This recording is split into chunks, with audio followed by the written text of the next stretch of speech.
Bom, seguindo onde a gente estava, no 102. Pois, para não mais nos ocuparmos como se gabam alguns, senão desses ruídos, que ruídos? O que está no parágrafo 101. Sem dúvida, temos que dar ouvidos ao não dito que jaz nos furos do discurso, mas isso não é para ser ouvido como pancadas desferidas atrás do muro. Então, pois, deve-se convir que não estamos situados nas condições mais propícias para lhes decifrar o sentido.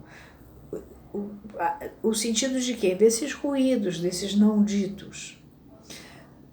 Como, sem a audácia de compreendê-lo, traduzir aquilo que em si não é linguagem? Porque é não dito, é ruído. A gente está lá em atenção flutuante, como é que vai sair interpretando? É por isso que ele está falando nas ressonâncias da interpretação. Assim levados a apelar para o sujeito, qual o sujeito do inconsciente, uma vez que, no fim das contas, é para ser o ativo, ativo é a forma do verbo ou configuração da frase em que o sujeito é o agente da ação. É para ser o ativo que temos que transferir esse compreender.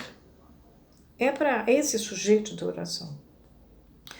Colocamos-lo conosco na aposta, que é realmente o que compreendamos e esperamos que uma recompensa nos torne a ambos ganhadores.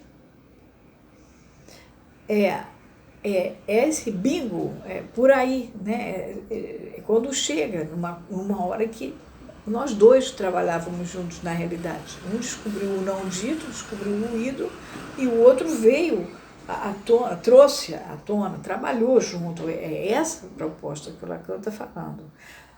Mediante o que, prosseguindo nesse ritmo de vai e vem, ele mesmo, quem é o analisante, aprenderá muito simplesmente a marcar o compasso.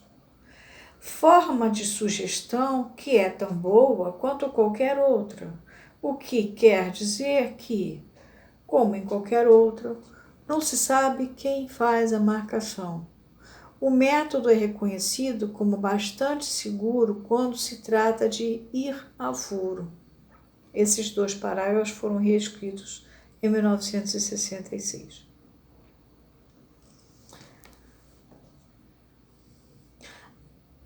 A meio caminho desse extremo de ir ao furo, coloca-se a pergunta: continua a psicanálise a ser uma relação dialética em que o não agir do analista guia o discurso do sujeito para a realização de sua verdade?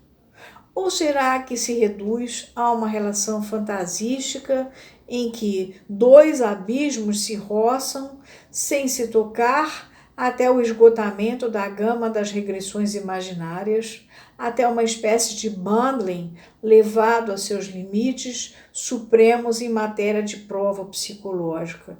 Eu não sei se vocês tiveram a experiência no divã, mas você deita lá, fica em silêncio, e o camarada é incapaz de fazer né? Obrigar você a sair daquela circunstância. Não, fica lá, só pode passar 50 minutos, aí dá 50 minutos, a hora deu, você passou 50 minutos sem conseguir abrir o bico, né? Isso acontece.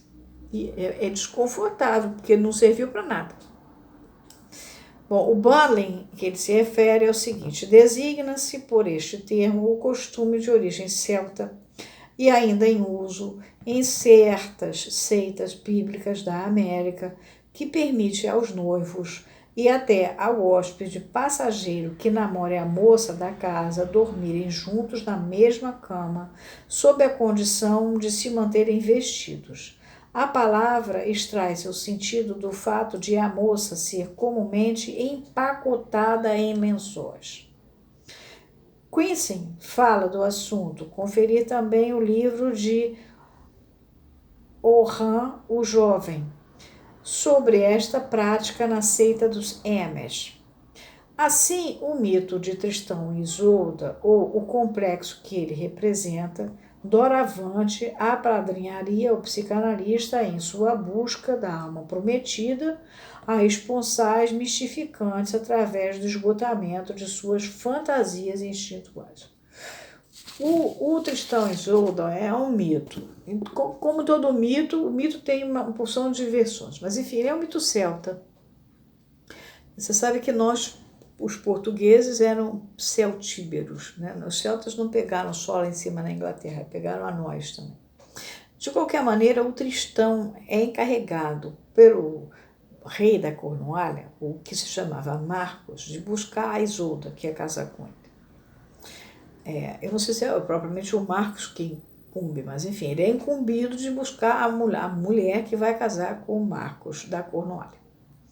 E o Tristão e a Isolda, por azar, bebem uma poção mágica que era para a Isolda beber quando encontrasse o Marcos, para que ela e o Marcos se apaixonassem. E aí eles bebem a poção mágica, ficam apaixonados, ela se casa com o Marcos, mas eles vivem um romance que viola as regras morais da época.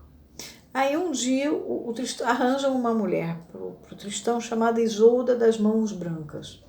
E um dia o Tristão fica doente, muito doente, e aí pede para chamar a Isolda, aquela casada com Marcos. E aí a Isolda das Mãos Brancas engana ele e fala que a Isolda não vai vir. Então ele morre. Aí quando a Isolda chega, enquanto ele é morto, morre de tristeza. Esse é um dos mitos. De qualquer maneira, é essa posição do analista de ficar achando que tudo é com ele. Já falei desse analista para vocês, aquele analista que acha que tudo na transferência é com ele que o paciente está falando, não é com outra pessoa. Continua Lacan, de fato, a ilusão que nos impele a buscar a realidade do sujeito para além do muro da linguagem é a mesma pela qual o sujeito crê que sua verdade já está dada em nós, que a conhecemos de antemão. E é igualmente por isso que ele fica boquiaberto ante nossa intervenção objetivante. Mas isso não significa que a gente tem que falar, que nem o Freud falou lá em 1901, não basta um o quê? Não entendi muito bem, e por aí vai. Sem dúvida, ele não tem, por sua vez, que responder por esse erro subjetivo de achar que a gente, que declarado ou não em seu discurso, é imanente ao fato de ele haver entrado em análise e concluído o seu pacto de princípios. Você é o analista, que eu estou comprando o seu saber, e eu sou o analisante que preciso do seu saber para poder sair dessa enrascada que eu estou vivendo e sofrendo. E seria ainda menos possível negligenciar a subjetividade desse momento. Na medida em que encontramos nele, quer dizer, nesse momento, a razão do que podemos chamar de efeitos constituintes da transferência. Por eles, esses efeitos constituintes da transferência, se distinguirem por um índice de realidade dos efeitos constituídos que os sucedem. Aí vem uma nota e Lacan diz, aí vemos definido, portanto, o que designamos posteriormente como o suporte da transferência, nomeadamente o sujeito suposto saber. Né? O analista é um sujeito suposto saber. E é o que garante a transferência. É exatamente esse lugar que ele ocupa na transferência. Vamos parar por aqui, 102, 103, 104, 103, 104, 105. A gente vai para o 106 agora.